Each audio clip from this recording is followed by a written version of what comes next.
OK, well, let's get a look at papers around the world and what's grabbing the headlines. Solange Moujon is with us. Solange, starting off with continued coverage of a really heartwarming story, possibly the good news story of the year so far. Yes, as we can see on the front page today of the Colombian paper El Espectador, it's this image that is making headlines in what the paper calls a miracle.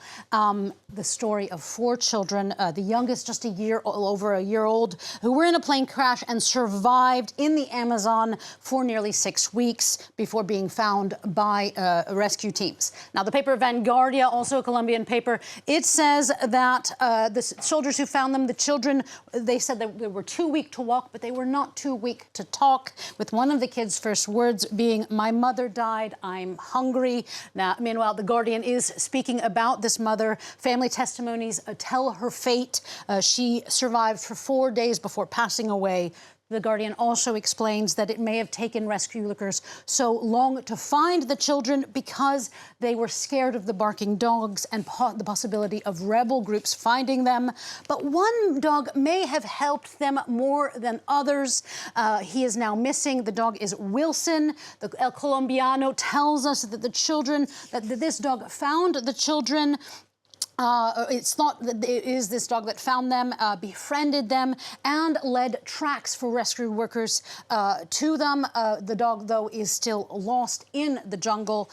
The children's survival rights, Le Courrier International, is due in large part to the eldest child, 13-year-old Leslie. She relied on the survival skills that she learned from her indigenous grandmother about how to hunt and to find safe food in the jungle. I'm sure it's got Netflix, Hollywood and Disney fighting over the rights to tell that incredible story. Also, this massive geopolitical chess game played by Brussels at the moment, tackling immigration. They've gone to Tunisia to discuss a deal. How's that being covered?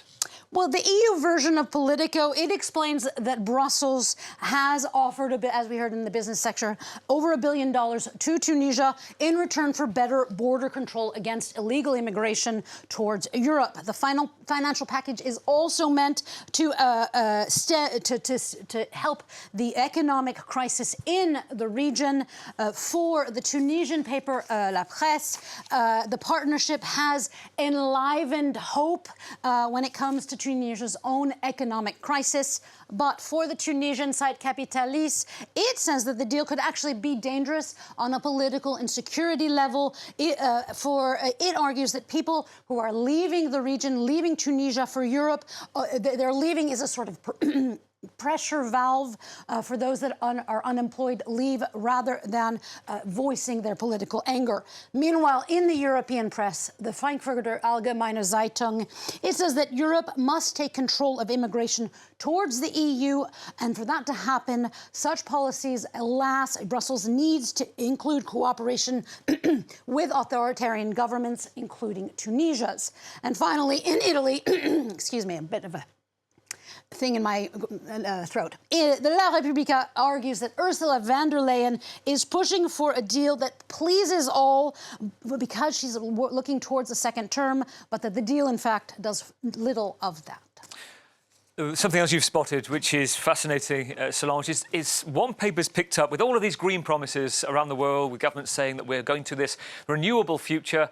There's a big problem, isn't there? Yes, this is from the FT's Big Read, and as you said, it is a fascinating read. The Financial Times explains that there is currently a massive gridlock with the world's electrical grid. It says that governments worldwide are making pledges to boost solar and wind power, but that in most countries, the electrical grid cannot carry that type of energy. It means that projects could potentially be put on standby because the infrastructure is not there yet.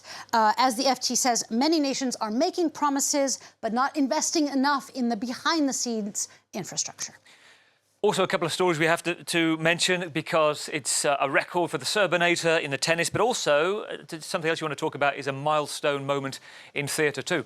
Yeah, let's start with the sports. Novak Djokovic, as we see on the front page of L'Équipe, his big win at Roland Garros in becoming the most titled Grand Slam winner.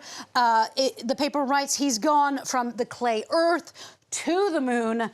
Likewise, for the Serbian paper Blik, it says that he is a living legend. Now, a completely different story, but also about big wins. This comes from the New York Times. It's about theater. Last night was the Tony Awards, the Best of American Theater. And as the Times tells us, it was the first time a non-binary nominee won the show, and it actually happened twice.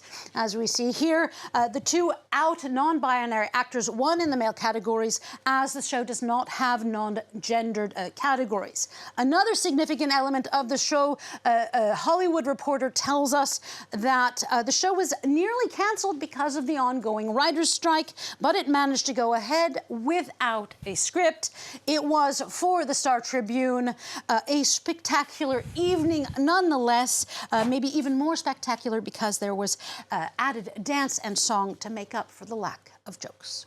It's also hard, finally, to mention, hard to avoid any particular paper or look at your mobile, any app from any news headline. And usually they're talking about summer somewhere, tourism season, some municipalities, some governments setting down ground rules. Yeah, there are, you could say these are crackdowns of sort for the oncoming summer season. Le Parisien tells us that Dubrovnik has decided to ban rolly suitcases because of the noise that the wheels make, to try and sort of keep the noise factor down for residents and travelers alike in a city that is already quite crowded with tourists. Meanwhile, another crowded place and an expensive one, Mykonos. Le Monde tells us that there are a number of complaints on the Greek island about the astronomical levels of prices there. There are also complaints, the paper tells us, of building permits that were questionably validated by archaeologists. And a final story for you about another summer rule. This, if you don't want Mykonos and prefer a discreeter beach, this is about the Netherlands. The town of Viri has decided to launch a no sex on the beach campaign, a way to tell rather adventurous couples or singles that they should go elsewhere for their pleasure.